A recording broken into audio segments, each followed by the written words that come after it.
Suggest कर। नमस्कार ma'am. नमस्कार। मैम, कॉन्स्टिपेशन तो मैम आज की डेट में देखा जाए ना तो मैक्सिमम लोगों को है। अगर 10 मिनट तो बहुत ज्यादा हो गया, 5 मिनट से ज्यादा अगर हम वॉशरूम में बैठते हैं तो समझे कॉन्स्टिपेशन है। लेकिन फिर भी आज की लाइफस्टाइल को देखते हुए 10 मिनट में अगर फ्रेश हो जाते हैं लोग तो चलेगा, माना जाएगा उसको, चलो अच्छा माना। लेकिन वो लोग तो आधे आधे घंटे भी बैठते हैं और दिन में दो दो तीन तीन बार। वो क्यों होता है? लाइफस्टाइल हमारा चेंज हो गया है। अभी जैसे खाने पीने की बात हो रही थी ना, कि रात में ही खाना, मैं देखता हूँ मैक्सिमम लोगों के यहाँ दिन में बच्चे स्कूल हैं, हस्बैंड ऑफिस गए हुए हैं, तो दिन में साथ में खाना नहीं खा सकते, रात में बैठ के जरूर खाना खाएंगे। और रात में खाना जब खाते हैं लोग तो क्वांटिटी ज्यादा हो जाती है, क्वांटिटी के साथ साथ वैरायटी बहुत ज्यादा होती है। लोग ये भी दो सब्जियां ये वो सब क्या क्या मिक्स कर खाते हैं, जबकि सिंपल खाना खाए ना। अगर मैं तो बड़े दिनों से सुनने में आ रहा है, मैं सुन रहा हूँ और लोगों को बताता हूँ कि बीमारों वाला खाना और गरीबों वाला खाना। बीमारों वाला खाना क्या है? जिसमें टेस्ट ना हो, खिचड़ी दलिया, लाइट खाना, कुछ भी खाइए, दाल चावल खाइए, मतलब ज्यादा ये नहीं। और गरीबों वाला खाना क्या है? वैरायटी ना हो ज्यादा, सिंपल खाना खाना है। और एक सब्जी या दाल, लोग दाल खा ले रहे हैं, सब्जी भी खा रहे हैं और सब्जी भी दो दो खा रहे हैं। तो मतलब मेन कहने का मतलब ये है, कम से कम खाना खाएं और रात का खाना टाइम पे खाएं। जैसे अभी डिटॉक्स वाला काम चल रहा था तो 7 बजे तक आप बोलते थे डिनर कर लो सब लोग। ठीक है, बहुत सही टाइम होता है। देखिए मैं अभी क्लास में आया हूँ, मैं यहाँ से 9:15 तक फ्री होऊंगा और सुबह से 10:30 हो जाता है। तो 10:30 में जिस दिन लेट होता है उस दिन मैं खाना ही नहीं खाता। इसलिए लगभग 5-6 महीने से मेरे साथ ऐसा हो रहा है, मैं रात का खाना नहीं खाता जिस 3 दिन लेट होता है। बाकी दिन मैं 8 साढ़े 8 आ जाता हूँ, खाना खा लेता हूँ। तो मैम, कॉन्स्टिपेशन के लिए पानी की क्वांटिटी बढ़ा दे ज्यादा से ज्यादा। ठीक है, आसन मैं बाद में बताता हूँ, पहले क्वांटिटी बढ़ा दे पानी की। फाइबर चीजें ज्यादा, सैलेड ज्यादा से ज्यादा खाएं। और प्लेन रोटी ना खाएं। एक होता है मैम, रोटी से ही सबसे ज्यादा दिक्कत है। प्लेन रोटी मीन्स कि गेहूं नहीं, गेहूं छोड़ दें अगर, उससे बहुत फर्क पड़ेगा, गेहूं छोड़ना पड़ेगा। और उसके बाद पानी की क्वांटिटी बता ही दिया। और जो आप खाना खा रहे हैं सिंपल खाना, वही है। रात का खाना अगर लेट हो गया तो मत खाइए, थोड़ा लेट खाना खा रहे हैं तो मत खाए खाना। कुछ हल्का फुल्का ले सकते हैं तो छोड़ दे खाना। सुबह जल्दी ब्रेकफास्ट कर लें और जल्दी सो जाएं। लाइफ स्टाइल जैसे दीपक सर ने बोला था, कॉन्स्टिपेशन मैक्सिमम लोगों का है, ये है मैम। लोग बता रहे हैं वहां सोसाइटी में टहलते हैं, वो 1-1 बजे 2-2 बजे तक, क्योंकि उनका खाना डाइजेशन है। भी खाना रात में खा रहे हैं। खाना टाइम पे शुरू कर दें, खाना पीना प्रॉपर शुरू हो जाए अगर, सही टाइम पे प्रॉपर खाना लें, हैवी नाश्ता करें, तो मैम ठीक हो जाए। आसन की बात देखा जाएगा तो आसन क्या, कुछ भी एक्सरसाइज करेंगे वॉक के अलावा, वॉक करिए। वॉक में कोई भी आसन आप करते हैं ना, इवन सूर्य नमस्कार भी करेंगे तो आपको कॉन्स्टिपेशन में फर्क पड़ेगा, क्योंकि पानी की क्वांटिटी आपने बढ़ा दिया, खाना आपने लाइट कर दिया, तो बॉडी भी लाइट लगेगी और खाना जो भी आप खा रहे हैं नहीं वो भी ठीक लगेगा। और आसन में तो देखा जाए तो जैसे जितनी पेट की एक्सरसाइज है, जैसे हम कुछ बंद होते हैं, मूल बंद, उद्यान बंद, ये अगर लगाएं। और उसके बाद जो है 3 बंद बोला जाता है, 3 बंद, जिसमें उद्यान बंद, मूल बंद और जालन बंद, इन तीनों को लगाकर एक साथ हम करते हैं ना, तो वो उससे काफी फर्क पड़ेगा। पेट की मसल्स जो होती है हमारी, वो लूज होनी चाहिए, बहुत हार्ड नहीं होनी चाहिए। पेट एक्स्ट्रा बाहर मैक्सिमम लोगों का आज की डेट में है, इवन मेरा भी है। लेकिन उसको दबाए तो दबना चाहिए पेट, ऐसा ना हो पेट टाइट टाइट लगे। तो इसको लूज करने के लिए ये बहुत अच्छा रहेगा, बंद, उद्यान बंद और मूल बंद। मूल बंद होता क्या है? एनएस मसल्स को ऊपर की खींचना होता है। उद्यान बंद पेट को अंदर खींचना होता है। एक और होता है जालंधर बंद, वो सर्वाइकल पेन वाले नहीं कर सकते, बाकी लोग चिन लॉक कर दें। ये 3 बंद लगा के जितना ज्यादा होल्ड करेंगे ना, उतना इफेक्टिव रहेगा। और कपालभाति साथ में करें। कपालभाति भी एक शुद्धि क्रिया हो गई, इसको प्राणायाम के नाम से जाना जाता है, तो इसको भी करें तो पेट हमारा लूज होगा, धीरे धीरे कॉन्स्टिपेशन में राहत मिलेगी। फाइबर ज्यादा से ज्यादा खाना है, सैलड ज्यादा से ज्यादा खाना है, फ्रूट एंड जूस ज्यादा से ज्यादा लेना है, अनाज कम से कम कर देना। बस मैम इतना ही बताना चाहता हूँ। बहुत सुंदर, बहुत बढ़िया तरह से पीयूष जी ने हमें पूरा गाइड किया। और अभी ना, एक बहुत बड़े स्पीकर को मैं सुन रही थी, नाम तो नहीं लेना चाहूंगी, लेकिन वो एक चीज बता रहे थे कि भाई, टॉयलेट में जाके आप 10-15 मिनट तो बैठते ही हो सुबह, तो एक लाइब्रेरी बना लो, वहां पे रोज 15 मिनट रीड किया करो। तो मतलब आज की डेट में, आज की लाइफ स्टाइल में अब ये हालत हो गई है कि लाइब्रेरी बनानी पड़ेगी टॉयलेट में, क्योंकि पता है वहां 15 मिनट बैठना है। तो वहां बैठे क्या करें? मोबाइल से तो अच्छा है मोबाइल मत ले जाओ कम से कम। और मोबाइल ले जाने वाले तो बहुत लोग हैं, टॉयलेट में जाके 1-1 घंटे बैठने वाले और मोबाइल पे रील देखने वाले वहां बहुत लोग हैं।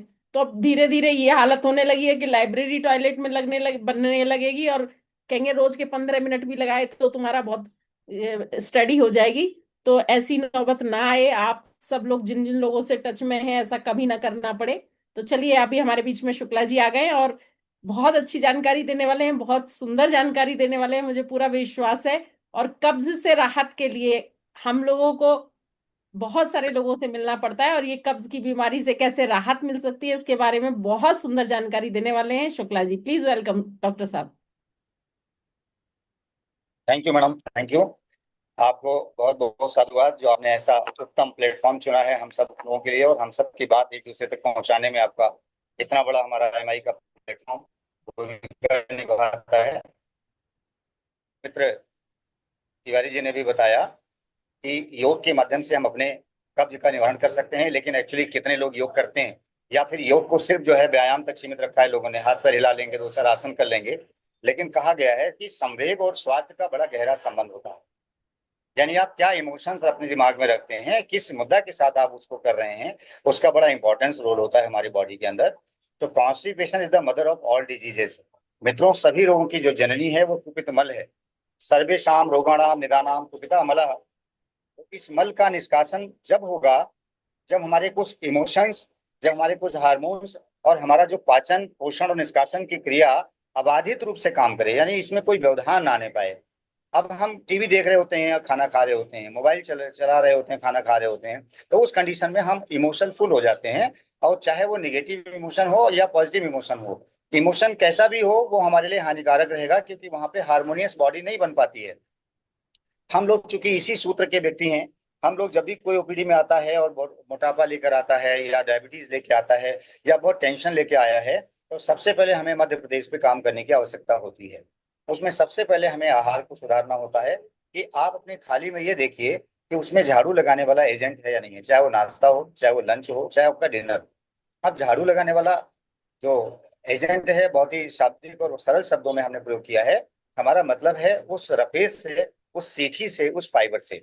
यानी आजकल मेट्रो सिटीज में सबसे बड़ी विडंबना मैडम क्या हो गई है, आपका घर घर में प्रेशर कुकर्स हैं। हालांकि मैं तो रिकमेंड लोगों को अभी तक स्टील का ही करता हूँ। लोग अभी भी नॉन स्टिक और एल्यूमिनियम के प्रेशर कुकर में चावल बनाते हैं, दाल बनाते हैं, सब्जियां बनाते हैं। तो वो भी कहीं ना कहीं हमारे इंटेस्टाइन के अंदर हैवी मेटल्स जाता है, और जो पेरिस्टाल्टिक मूवमेंट होता है ना, वो धीरे धीरे स्लो हो जाता है। तो एक बात जान लीजिए, यहाँ पर कोई जनरल पब्लिक नहीं है, हम सब लोग ऑलरेडी इस सिस्टम से जुड़े हुए हैं, तो बहुत सारी चीजें फिजियोलॉजिकल और एनाटॉमिकल जानते हैं।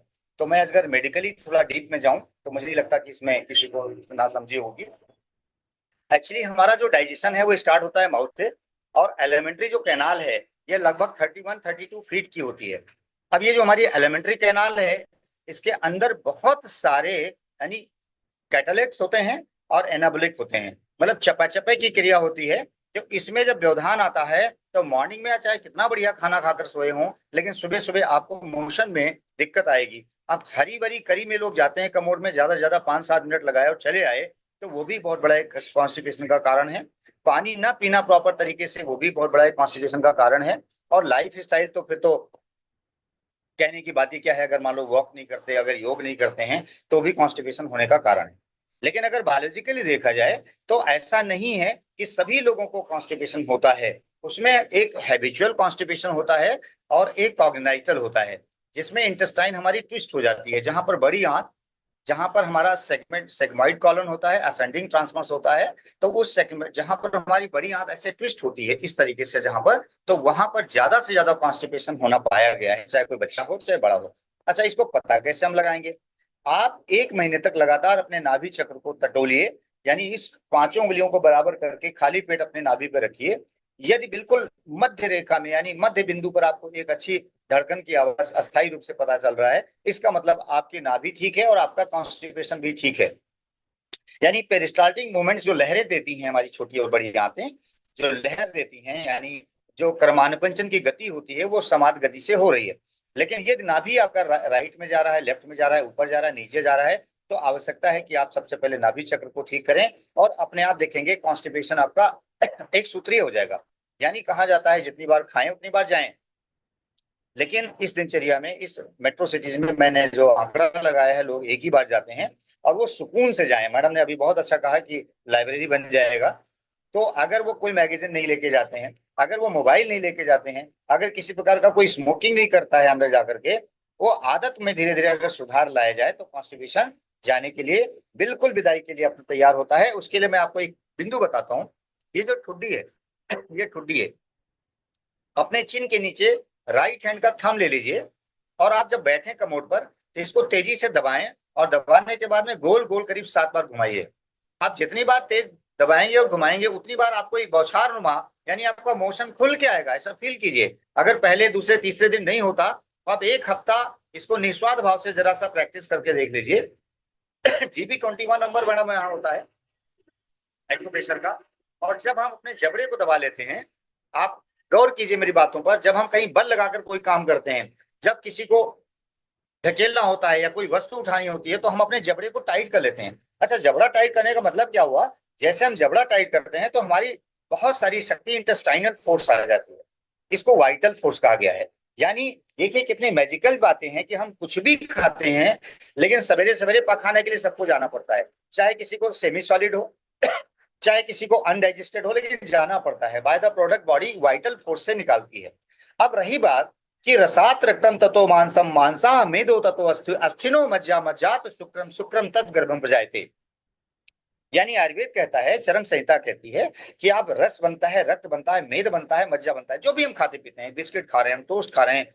इवन आपको बताऊं, बड़े हैरानी होगी जान के कि लकड़ी का बुरादा जो होता है, जो हम लोग रंदा देखते हैं ना, कभी बढ़ई चला रहा होता है, अगर उस बुरादे को आप ले आए और उस बुरादे को तेल में पकौड़ा बनाकर किसी को खिला दीजिए तो भी हमारी इंटेस्टाइन, देखिए ये इट्स अ मेरिकल, क्योंकि हमारी जो ह्यूमन बॉडी है ये क्रिएटिव मशीन है, तो उस बुरादे में से हीमोग्लोबिन तैयार कर देती है। ब्लड आरबीसी डब्ल्यूबीसी इसकी रक्षा कर लेते हैं। मतलब ये देखिए कि तेल से सारा का सारा जैविक तत्व आपको मिल जाता है और जो लकड़ी का बुरादा है वो इंटेस्टाइन को सफाई में लग जाता है, क्योंकि इंटेस्टाइन को नहीं पता मुझे क्या दिया जा रहा है, वो सिर्फ ये जान रही बड़ी आंत कि हमारे अंदर झाड़ू लगाने का कुछ आ रहा है या नहीं आ रहा है। जब हम अपने खाने में बहुत ज्यादा ट्रांस फैट लेते हैं, बहुत ज्यादा ऑयली लेते हैं, और जब देते हैं देखते हैं कि चावल और दाल का अनुपात ले रहे हैं और हम सैलड नहीं लेते हैं या कोई फाइबर नहीं लेते हैं, तो हम बहुत बड़ा क्राइसिस करते हैं अपनी आंतों के ऊपर। और जब आंतें कुंडलिनी मार के बैठी होती हैं, बड़ी आंतें बिल्कुल सांप की तरह, तो जब हमारा जो सेडेंटरी लाइफ स्टाइल है, हम सोफे पे होते हैं या चेयर पे होते हैं, अभी भी आप लोग अपना गौर कीजिए, जब आप बैठे हैं तो आप जरा पेट पर हाथ रखिए, इसमें लगभग 1/3 पोर्शन आपका ट्विस्ट है। कोई भी ऐसे सीधा करके बहुत देर तक नहीं बैठ सकता, एक हैबिचुअल टेंडेंसी होती है। हमारे बीच में बहुत सारे योगी हैं, वो बेशक बैठ सकते हैं, लेकिन हम लोगों का भी आदत है। अच्छा, इसमें रीढ़ की हड्डी और पेट का जो डायफ्राम है वो लचीला होना चाहिए, तो कभी कोई झुक जाना ये संभवतः स्वाभाविक भी होता है। लेकिन आंतों के ऊपर एक ऐसी मार पड़ती है कि जो मल जहां पर दबा हुआ है वो दबा रह जाता है सवेरे तक। तो उसको चलाने के लिए हमें क्या करना चाहिए? पहला काम कि आप अपने भोजन में ऐसा रिच फाइबर ढूंढें कि हम ज्यादा से ज्यादा रिच फाइबर लें। कुछ हमारे फाइबर ऑयल सॉल्युबल होते हैं और कुछ वाटर सॉल्युबल होते हैं। जैसे कि अगर आप चावल बना रहे हैं तो चावल में 1 मुट्ठी चना डाल दीजिए। अगर आप दाल बना रहे हैं, दाल में आप घिया डाल दीजिए। यदि आप कोई सब्जी बना रहे हैं तो सब्जी को सेमी सॉलिड मतलब सेमी पकाएं, बहुत ज्यादा उसको फ्राइड करने की जरूरत नहीं है। और सब्जी के साथ में पहले चपाती भरपेट खा लें, और अगर बहुत अच्छा लगता है तो लास्ट में चावल लीजिए, क्योंकि चावल के अंदर कोई फाइबर नहीं है, चावल के अंदर कोई हाथ पैर नहीं है। ऐसे दूध में भी कोई हाथ पैर नहीं है, इसीलिए दूध के साथ में इसबगोल खाने की सलाह डॉक्टर्स देते हैं, आयुर्वेदा वाले देते हैं, हम लोग भी देते हैं। लेकिन चूंकि किसी किसी को दूध एक्चुअल में नुकसान करता है, क्योंकि लैक्टोजेंस का उसको इंटॉलरेंस होता है, तो कॉन्स्टिपेशन के साथ साथ में गैस्ट्राइटिस बन जाता है। तो कॉन्स्टिपेशन को दूर करने का सबसे अच्छा आहार विहार की बातें बताई गई है नेचुरोपैथी आयुर्वेदा में, कि आप भोजन के बाद में जरूर 1 किलोमीटर या 2 किलोमीटर या घर में टेरिस पे स्ट्रॉलिंग करें, कम से कम चलें जरूर। जब आप चलते हैं तो भोजन हमारा पचने के बाद यानी आमाशय से नीचे पहुंच जाता है और छोटी आंत में हमारा भोजन सिर्फ और सिर्फ बचता है। आगे ढकेलने का काम सिर्फ हमारी बड़ी आंतें करती हैं।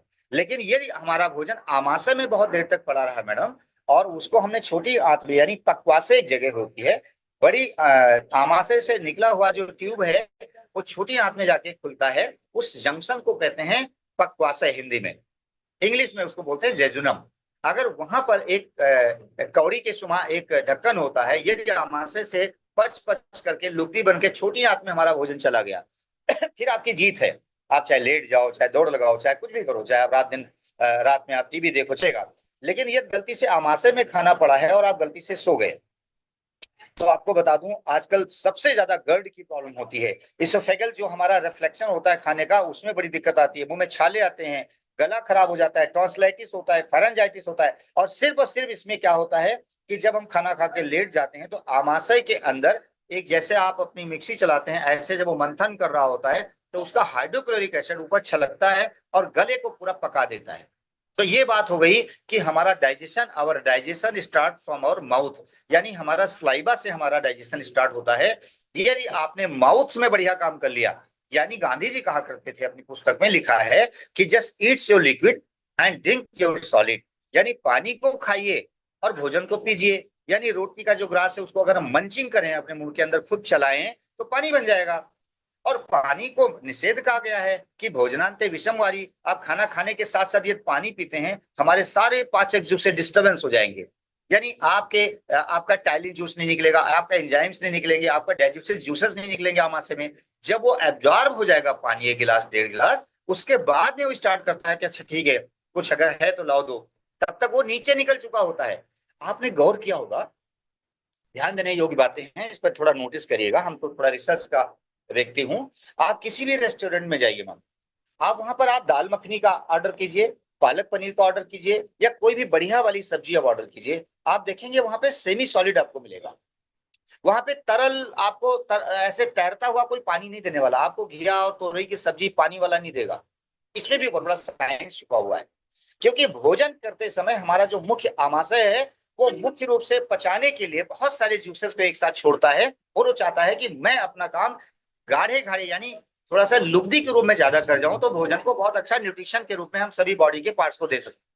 लेकिन अगर हम बहुत पतली चीजें ले रहे हैं, खिचड़ी ले रहे हैं, दलिया ले रहे हैं, या बहुत तरी वाली दाल या सब्जी खा रहे हैं, तो ये फास्टिंग थेरेपी के लिए तो अनुकूल है। लेकिन पेट अगर आपका भरा नहीं है, पेट को अगर अच्छे तरीके से ठीक से आप समझ सकते हैं कि अगर आप एक छोटी सी मिक्सी चला रहे हैं और आपने पर्याप्त मात्रा में उसमें धनिया पुदीना और उसमें प्याज नहीं डाला, तो बहुत अच्छी चटनी नहीं बनेगी।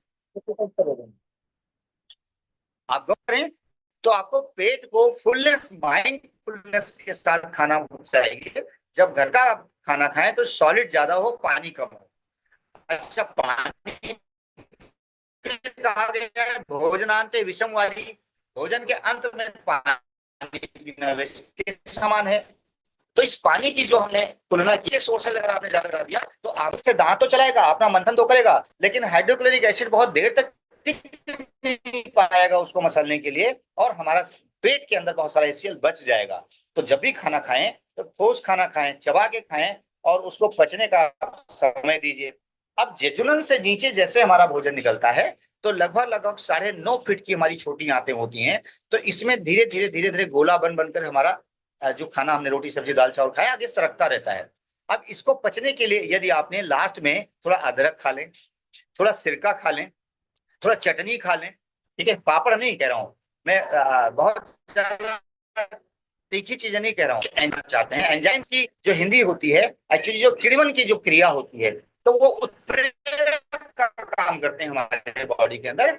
और उत्प्रेरक का काम ठीक इसी प्रकार से हमारे शरीर को पचाने में होता है। जैसे हम गाड़ी 20 लाख की ले आए और उसके अंदर जब सेल्फ लगाते हैं, तो सेल्फ लगाने का मात्र 1 सेकंड या 2 सेकंड का काम होता है और हमारा इंजन स्टार्ट हो जाता है, गाड़ी जहां मर्जी ले जाओ। उसके बाद में सेल्फ का कोई काम नहीं होता है।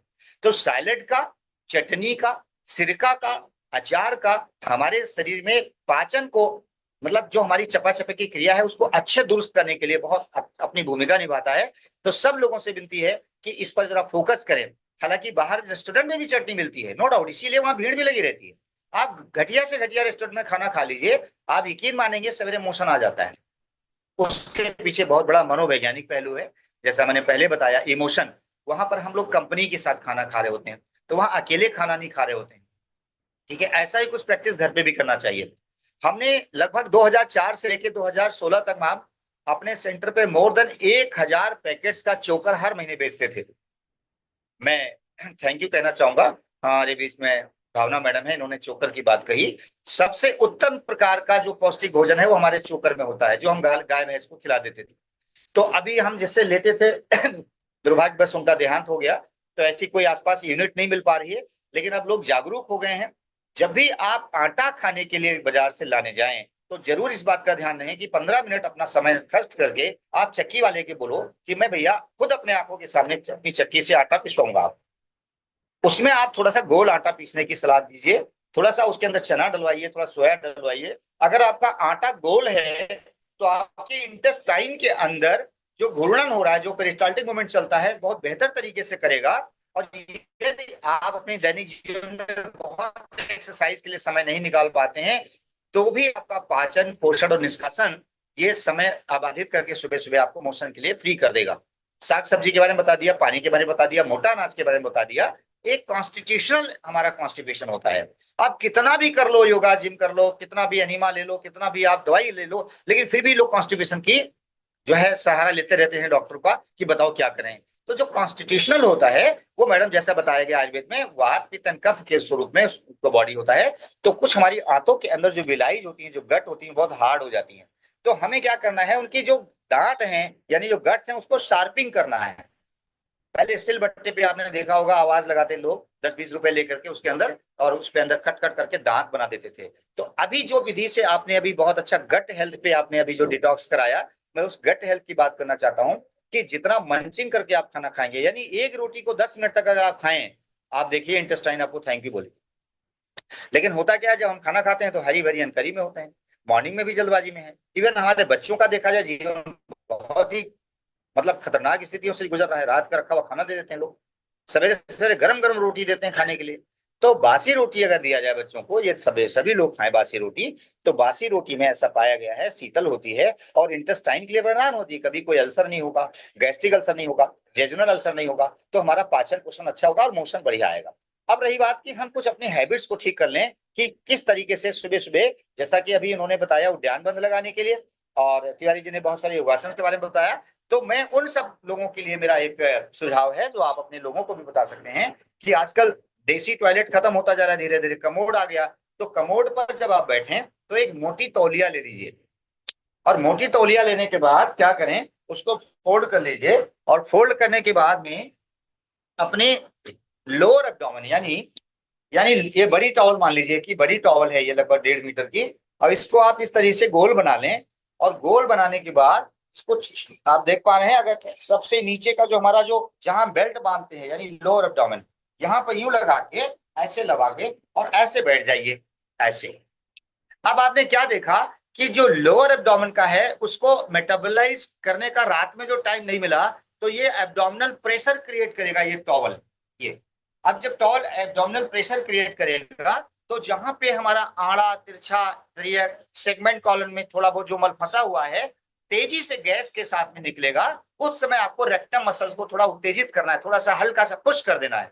यानी बाइस क्यों होता है, क्योंकि लगातार लोग बहुत ज्यादा प्रेशर क्रिएट करते हैं। लेकिन जब आप टॉवल लगाएं एक तरीके से ऐसे बैठ करके, और वहां पर जब रेक्टम को थोड़ा सेंसिटिव बना के और पुश करें, फिर संकुचित करें, फिर पुश करें, तो जो हमारा हैबिचुअल टेंडेंसी का जो कॉन्स्टिपेशन है वो रिमूव हो जाता है। दूसरी बात सबसे अच्छी मजेदार की मैंने अनुभव में पाया है कि जो जेट वाला पानी होता है पीछे से, अगर बहुत किसी का तेज नहीं है तो लगभग 30 सेकंड और 40 मिनट तक रेक्टम के आसपास में उसको चला के छोड़ देना चाहिए। यदि आप रेक्टम मसल्स पे बहुत देर तक ठंडा ठंडा पानी डालते हैं तो आप देखेंगे वहां पर जो जानू नाम की जो नाड़ी, बजरोली जो नाड़ी होती है, वो बजरोली नाड़ी आपकी सेंसिटिव होती है, और वो हमारे वेगस नर्व को स्टिमुलेट करती है, वेगस नर्व्स को स्टिमुलेट करती है। तो अब जिस कार्य के लिए हम वहां बैठे हैं वो संपादित हो जाता है। क्योंकि होता क्या है, बैठे तो हम टॉयलेट करने के लिए, लेकिन बंडल ऑफ थॉट्स हम लेके चले जाते हैं। जब हम दरवाजा बंद कर लेते हैं तो फिर तो दिल्ली हमारी है, फिर तो ऐसा लगता है कि कोई आ ही नहीं सकता, nobody can knock the door, क्योंकि उस समय तो आपका अधिकार क्षेत्र है वो टॉयलेट का घर। तो उस समय जब कोई आपको टोकेगा नहीं तो आप फिर मनन चिंतन में चले जाते हैं, बहुत गहराइयों में चले जाते हैं, उस कार्य प्रणाली में चले जाते हैं, वहां फॉलो अप करने लगते हैं। अच्छा इससे इससे लिस्ट बनानी है, इसको इसको फोन करना है, इसको हमें इम्यूनिथ्री देना है, क्योंकि वो एक्चुअली वो हाथ में नहीं है। संभावनाओं का क्षेत्र देखिए कि जब हम एकांत में होते हैं, that is the main thing to do the meditation. तो टॉयलेट में बैठकर भी मेडिटेशन होता है, लेकिन वो मेडिटेशन अगर आप अपने फिजियोलॉजिकल पर करो तो आपका मोशन बहुत बढ़िया आएगा। क्या करना है, लास्ट में बस ये मैं 2 शब्द बोल करके विराम करता हूं, टाइम मैं ज्यादा ले रहा हूं आपका। एक्चुअल में जब हम मोशन के समय जाएं तो हम ये सोचें, चिंतन करें कि अभी मोशन आ रहा है, अभी आ रहा है, अभी आ रहा है, थोड़ा सरक गया, थोड़ा सरक गया, बड़ी आंत ने थोड़ा सा सरका दिया, अब आप रेक्टम पे पहुंच गया है। अच्छा, अब और थोड़ा विवेकशील और आत्मिक होकर के और गहन चिंतन करें। अच्छा, रेक्टम से थोड़ा और बल लगाना है, नीचे लटक जाएगा, सरक जाएगा। फिर आप देखेंगे छोटी आंत के आसपास भी अगर कुछ है, वो भी बड़ी आंत में आकर के अपनी जगह बना लेता है, वहां से एक एब्डोमिनल प्रेशर क्रिएट और होता है और पूरा एब्डोमेन साफ हो जाता है। तो ये सब चीजें अगर किया जाए सीख करके तो बिल्कुल धरसाई हो जाता है हमारा कॉन्स्टिपेशन। क्योंकि सभी रोगों की जननी इसीलिए कहा गया है कि ये इमोशन के साथ चलता है, ये हार्मोनल के साथ चलता है, और बॉडी के अंदर कहा गया है कि जो दिमाग में चल रहा है वही आपके पेट में चल रहा होता है। तो इसी प्रकार मैंने अपनी वाणी को बंद करता हूं मैडम। अगर किसी को कुछ पूछना हो प्लीज इससे संदर्भ में। बहुत सुंदर, बहुत बढ़िया। साइंटिफिक तरीके से भी आपने बताया, और दो तीन चीजें जो आपने बहुत इंपॉर्टेंट बताई हैं। एक तो बताया है वो जो तौलिया लगाने का। एक्चुअली जो पहले ढंग था बैठने का टॉयलेट के लिए इंडियन स्टाइल में, उसमें अपने आप ही वो प्रेशर पड़ता था और उस प्रेशर से टॉयलेट आना बहुत इजी हो जाता था। अब जब से इंग्लिश सीट लगी है, तब से वो प्रेशर बिल्कुल खत्म हो गया है। घुटने के बल नहीं बैठ पाते हैं, इसलिए इजी है बैठना वेस्टर्न सीट पे।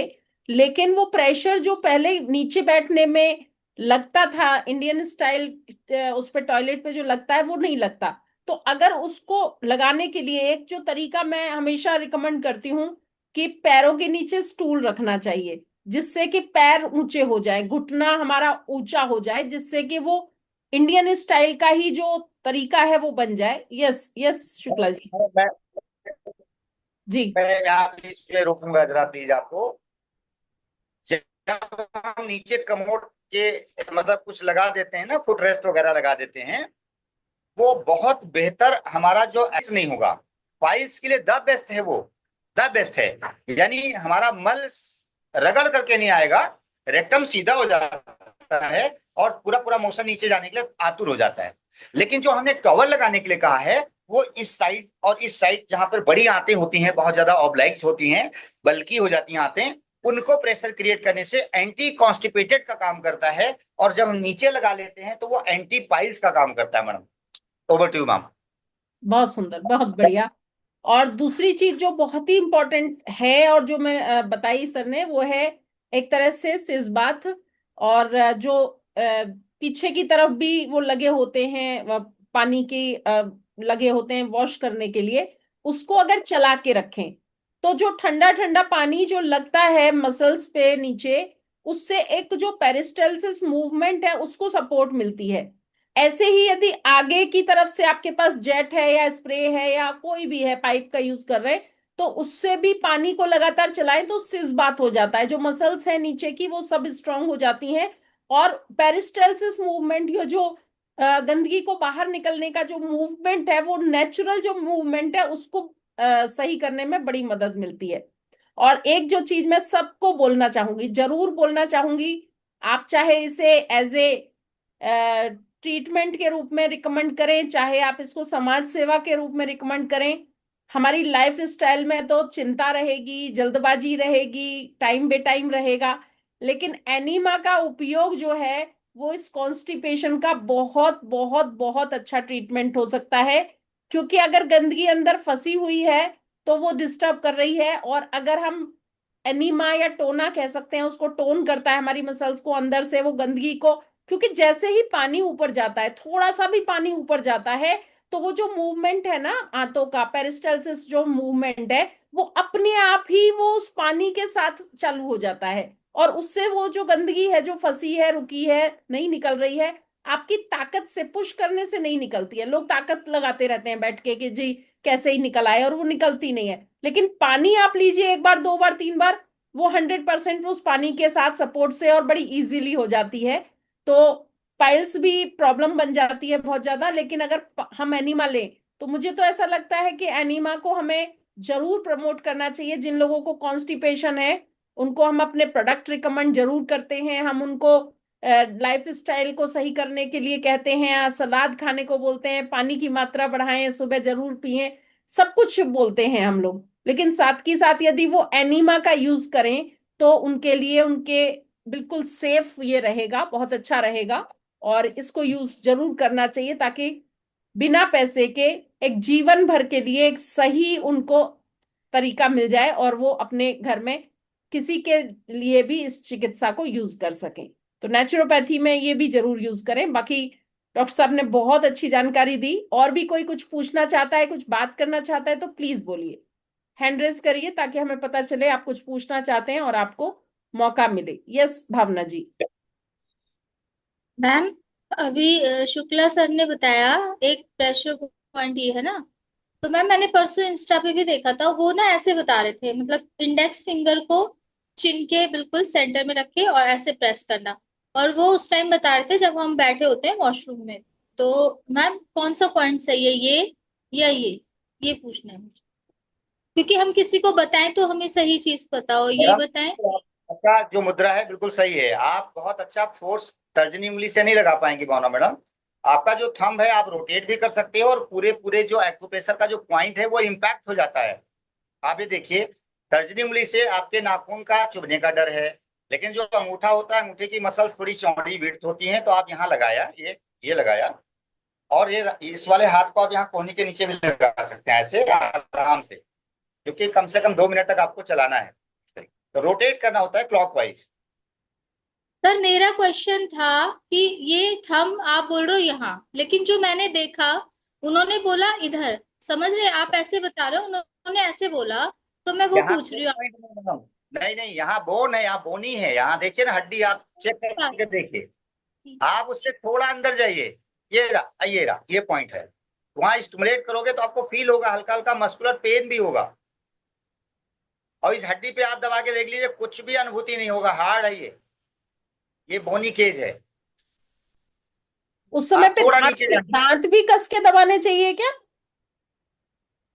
दांत मेटाबॉलिक प्रेशर को क्रिएट करने के लिए बढ़ाया। जब आप किसी को मारने दौड़ते हैं तो दांत किटकिटा के दौड़ते हैं। दांत से हमारे शरीर में ताकत आ जाती है। जब हम ऊपरी और नीचे जब जबड़ा जबड़ा दबा लेते हैं तो गुस्सा आता है।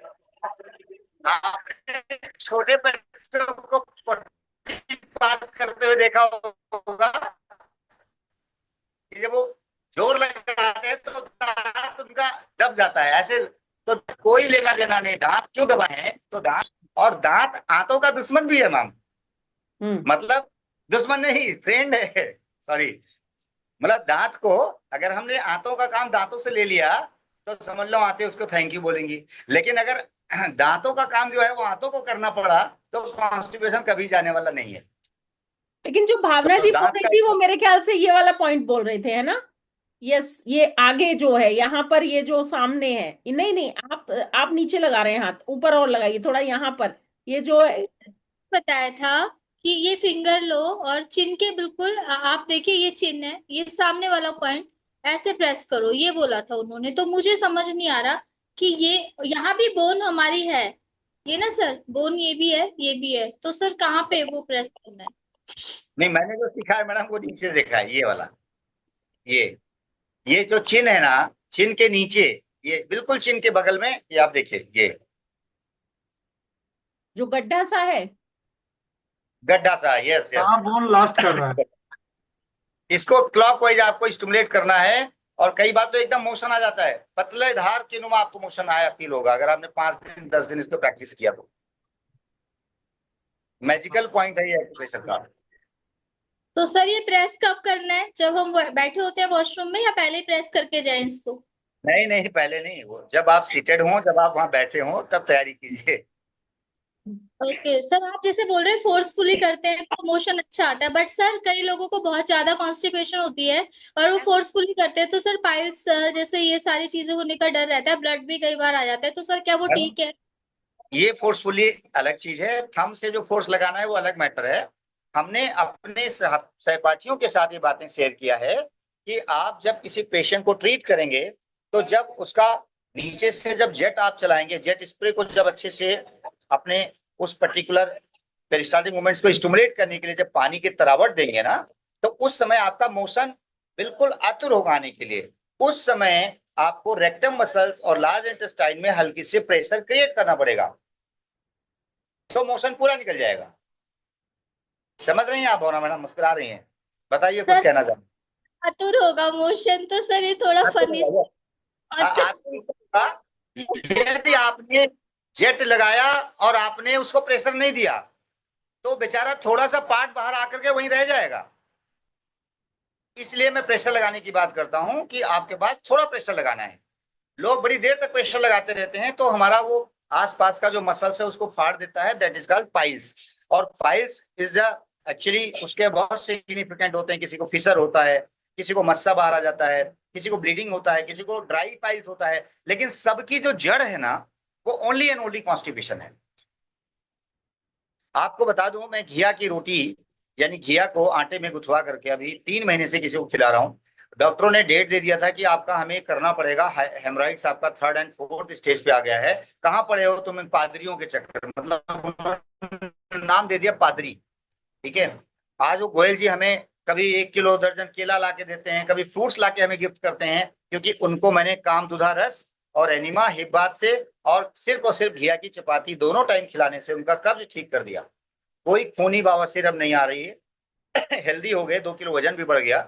यानी घिया को उबालो और उबालने के बाद में आटे में गूंथ लो, या फिर पालक को उबालो या कच्चा ही पालक साफ सुथ करके मिक्सर में आप उसको गूंथ लीजिए, मिक्सर में चला लो और उसको आटे में गूंथ लीजिए, तो आपकी हरी रोटी बन गई। कभी आप चुकंदर की रोटी ले लीजिए। और एक चीज मजे की बात मैं कह करके अपनी वाणी को समाप्त करता हूँ मौरा मैडम, आपने देखा होगा सदियों से लोग ये महत्ता देते आए इस बात की कि आप सुबह सुबह पानी पीजिए। मेरे ख्याल से जितने लोग यहाँ बैठे हैं सब लोग हम इस चीज के समर्थन में होंगे कि सुबह सुबह लगभग 3 पाव पानी, आधा लीटर पानी गटक कर जाना चाहिए। आप बताएं, सब लोग नेचुरोपैथी और आयुर्वेदा से संबंधित हैं यहाँ पर। आप अपने घर की एक टूटी खोल के चले जाओ, जमीन के अंदर बाथरूम की एक छोटी सी टूटी, कोई भी आप नीचे वाली खोल करके आप घूमने चले जाओ, 15 दिन बाद में आइए, आप देखेंगे कि वो पानी की टूटी ने आपके टाइल को खराब कर दिया। यानी जिस टाइल पे लगातार पानी बह रहा था, गिर रहा है, वहां पर एक अच्छा सा स्पॉट छोड़ देगा। अब जरा उस स्पॉट को हटाने के लिए क्या करना होगा, आप कितना मर्जी पानी डाल लो, बढ़िया से बढ़िया पानी डाल लो, ओम प्रकाश जी, उस पानी के बहाव से जो खराब हुआ ना टाइल, उसको कैसे साफ करेंगे? वो So called, कैसे साफ होगा? we need some natural, we need in the वहां पे morning नेचुरल केमिकल। हमारा शरीर अपघटन करता है, नेचुरल सोर्सेस से बना है और नेचुरल रसायन की ये उत्पन्न करता है। तो सवेरे सवेरे जब भी आप पानी पीते हैं तो सादा पानी पी करके अपनी किडनी को ओवरलोडेड मत करें। खासकर जो लोग 50 क्रॉस कर चुके हैं, 45 में हैं, मेनोपॉजल की स्टेज पे हैं, तो 2 गिलास पानी, 3 गिलास पानी मैं बिल्कुल रिकमेंड नहीं करता हूं। उस पानी को नेचुरल मेडिकेटेड बनाइए। जौ का पानी ले सकते हैं, जीरे का पानी ले सकते हैं, अजवाइन का पानी ले सकते हैं, ठीक है, आप चिरायता का पानी ले सकते हैं, नींबू पानी शायद ले सकते हैं, आप दालचीनी का पानी ले सकते हैं। आप उसमें कुछ ना कुछ केमिकल डालिए जिससे कि हम जब जब वो पानी जब जाएगा तो सिर्फ और सिर्फ हाइड्रोजन और ऑक्सीजन के परमाणु नहीं रहेंगे, वो जा करके पचने का काम करना सरेगा। और वो देखिए, जैसे आप लोग पानी मार के अगर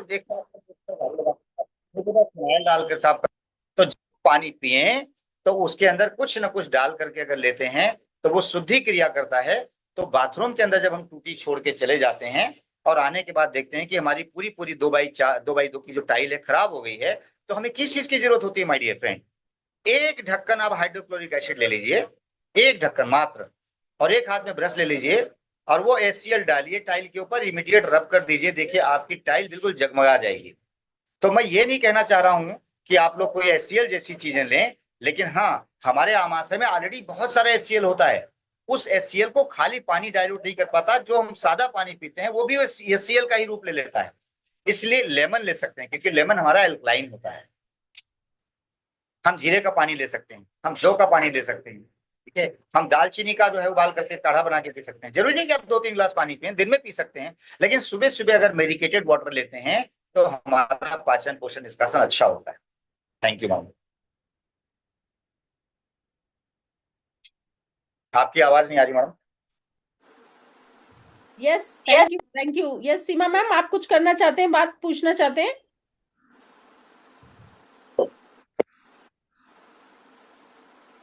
जैसे यही पूछना चाहती हूँ, जैसे अभी भावना मैम ने बोला ना कि कॉन्स्टिपेशन के लिए ये वाला, तो मैंने भी किसी से सुना था कि ये जो एक उंगली बोल रहे हैं वैसे ये इस तरह से ये बोलते हैं, means yes yes yes yes yes तरह से। एक तो ये हाँ हुआ किस तरह से आप हाँ प्रेशर लगाइए, है ना।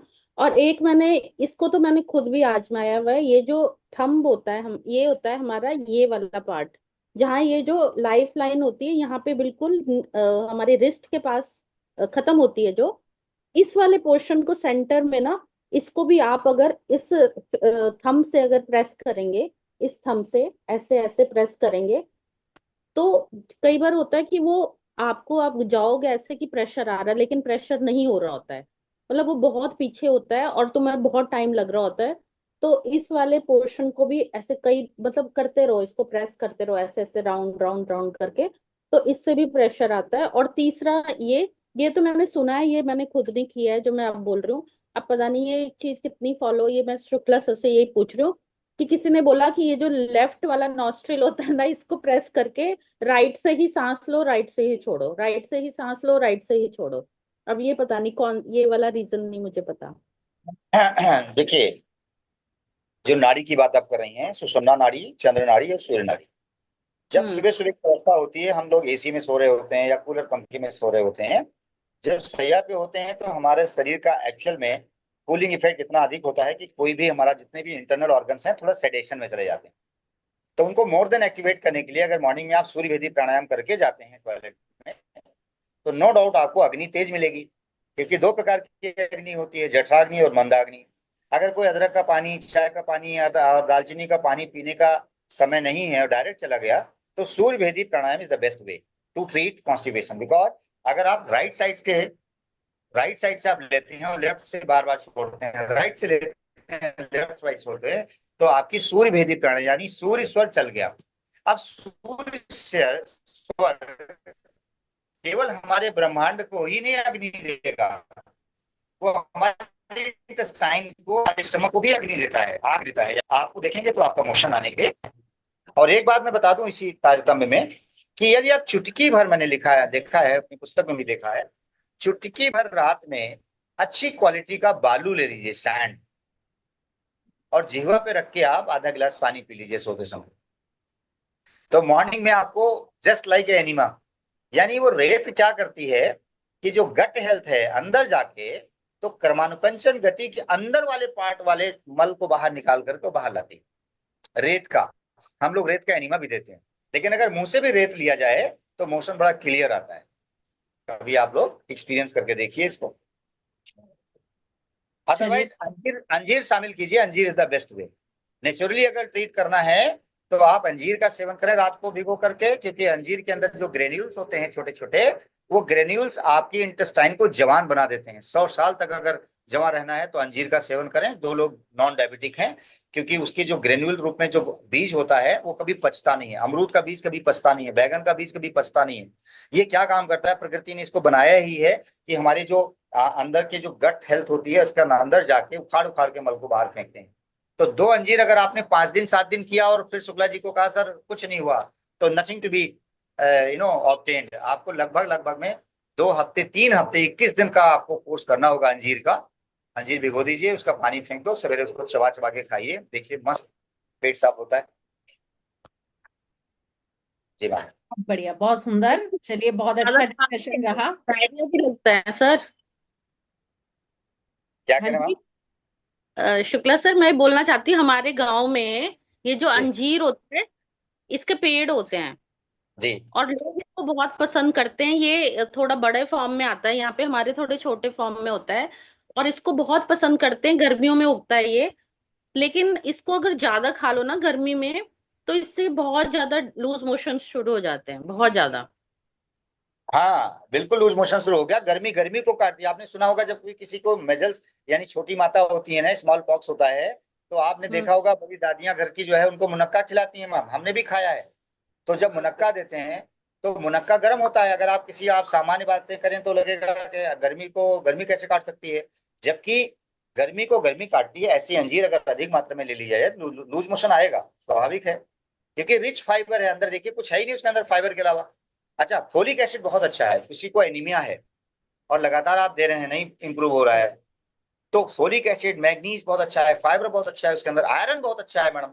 आप उसकी चटनी दे सकते हैं। अच्छा, जब आप अपने उधर जाएं होम टाउन, तो जरूर उसका पेड़ जरूर हम लोगों को वीडियो में भेजिएगा, देखें कि कैसा होता है। हमारे इधर अभी हमने अंजीर का पौधा पेड़ नहीं देखा है, फल जरूर देखा है। 400 रुपया से स्टार्ट होता है और 1900 रुपये किलो तक मार्केट में अवेलेबल है अंजीर।